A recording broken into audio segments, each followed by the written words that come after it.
5, 4, 3, 2, camera 2, out, 1, and action.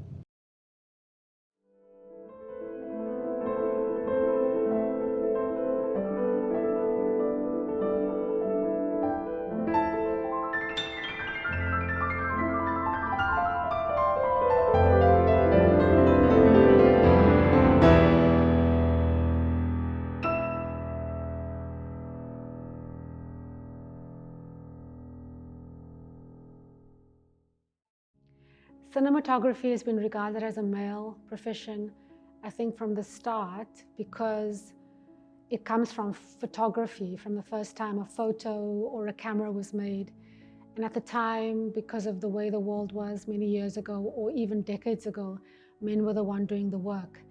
And so that culture kind of, lived on.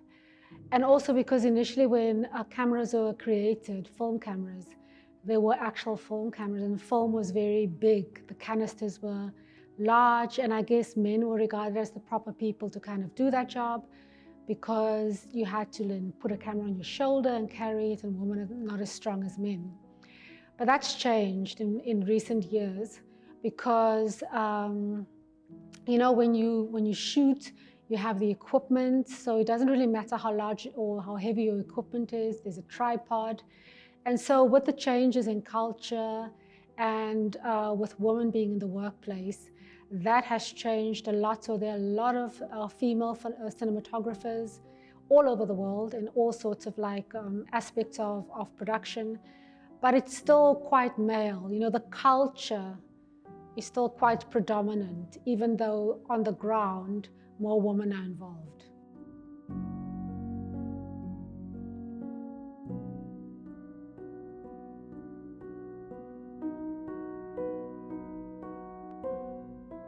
I would definitely believe there was that specific foundation created that people kind of just only recognize men within that field. But I feel like we're in the times where there's a lot of women cinematographers, and I don't think that should be something considered to be a male profession. Yeah, actually, Rachel Morrison, she works with Ryan Coogler. She is his DP. She was the DP on Black Panther and Fruitvale Station. Martin Scorsese's editor, Thelma Schoonmaker, I believe. She's really great. The work that she did on The Departed, is unparalleled. Greta Gerwig, she's a woman director, and it's like most of these people that I'm mentioning, I would watch their work without even knowing that they were a woman, and when I found out, it was just like, oh, okay, it didn't make me think any less of them, or to think differently and be like, oh, okay, I guess that can't be that good if it was made by a woman. I never had that. It's like if the work spoke for itself and it was good, then that's all that mattered.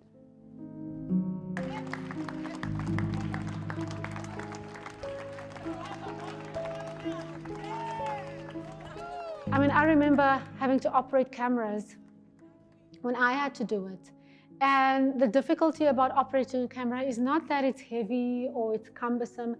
The difficulty is around the lensing, right? How you put lighting together with the camera, what you do with the lens, how you're able to move a lens. And you don't have to be big and strong to learn all of that, because that's kind of like a very fine art thing that you have to learn. So a woman can do that quite easily. Composition, how to light, dark and shadow, those kind of things. And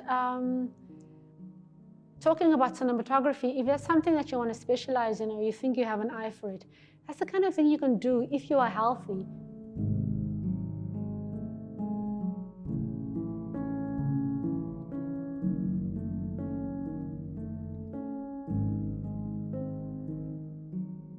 I believe that we're not represented,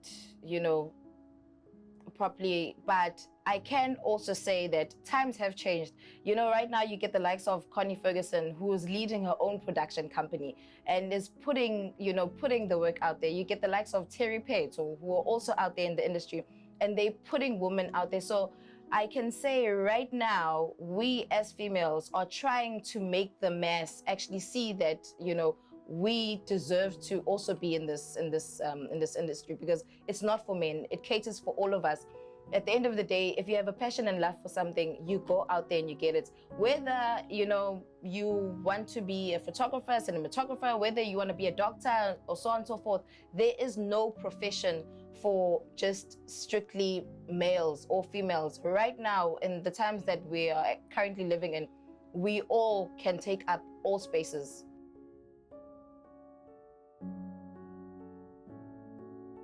I can't speak for every single woman in my class, but me, the experiences I've had, yes, there has been challenges and there has been pressure there. Like, obviously, if there was a guy in our group who was very good at camera operating or whatever specific field in that specific project that we're doing, even though I may know how to do it, they won't trust me enough to do it. And yeah, it is a challenge. And even though I could be like, nah, I can't do it, it's gonna be like, no, where to? Can you really? We need the best person to do it. We can't have, anyone who's weak doing it. So there were kind of those little hints that, okay, it's probably because I'm a woman, isn't it? But trying also not to put too much mind into it, but it is difficult. And I did realize that at times there was that specific situation going on.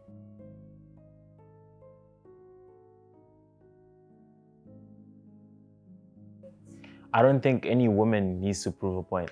Well, first of all, I think as a cinematographer or a videographer, DOP, whatever you want to call yourself, there is already a point to prove.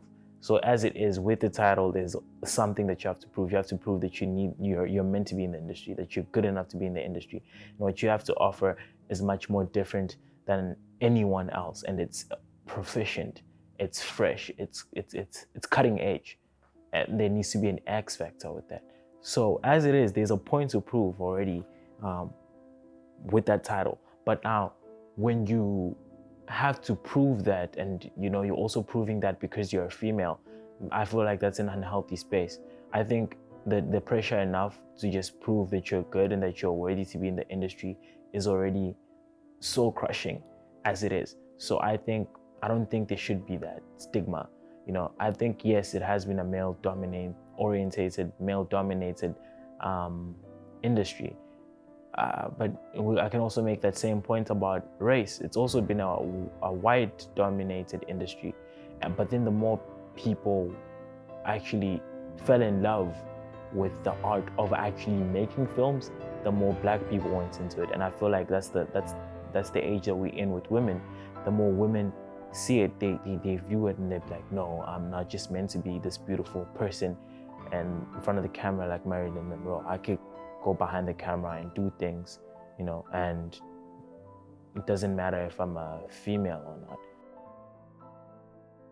Just be yourself. Know full well that you don't have to take any bullshit from anybody. Make sure that whatever project that you are heading up, or whatever project that you are doing, or whatever project that you're a part of, even if it's a small role, make sure that your voice is heard, that you're not silenced, that like when someone talks to you, they don't talk to you like in a, oh my God, okay, you're a girl, in a condescending way. Even if someone says, hey, let me help you with this, let me help you with that, just make sure that their help is actually like a helpful intent, not necessarily a help that looks down upon you, that's, oh, you're a girl, you need that kind of help. Always ensure that you know what you're doing. That's one thing I can always be sure of, is that make sure that you actually know what you need to do, know how you need to use the camera, know how to use the edit room or the edit suites or the editing software, the lights. Make sure you know everything so you don't have someone come to you and be like, okay, since you don't know this, let me just push you aside. Make sure you are unpushable. Make sure you are unmovable. Make sure you are... I basically take direction from someone that is giving the right type of direction regardless of like whether you wear a dress or pants or, you know, whatever. If you're making sense and you're working towards, you know, like a great goal, and I can see that you're someone that's competent, then I will take your direction, and I wouldn't have any issue being led by a woman or a man or a child, or, you know, just as long as that person knows whatever it is that they're doing, I'm fine with that.